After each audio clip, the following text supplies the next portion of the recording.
இல்லை என்று சொல்லும் மனம் இல்லாதவன், ஈடு இணை இல்லாத கருணை உள்ளவன், இன்னல் பட்டு எழும் குரலை கேட்கின்றவன், எண்ணங்களை இதயங்களை பார்க்கின்றவன்,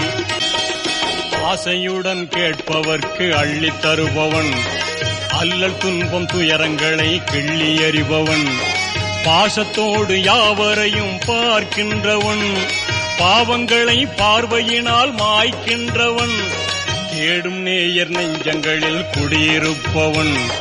தேடாத மனிதருக்கும் உணவளிப்பவன், வாடும் இதயம் வளர்வதற்கு வழிவகுப்பவன், வாஞ்சையோடு யாவருக்கும் துணை நிற்பவன், அலை முழங்கும் கடல் படைத்து அழகு பார்ப்பவன், அலையின் மீதும் மலையின் மீதும் ஆட்சி செய்பவன், தரணி எங்கும் நிறைந்து நிற்கும் மகா வல்லவன்.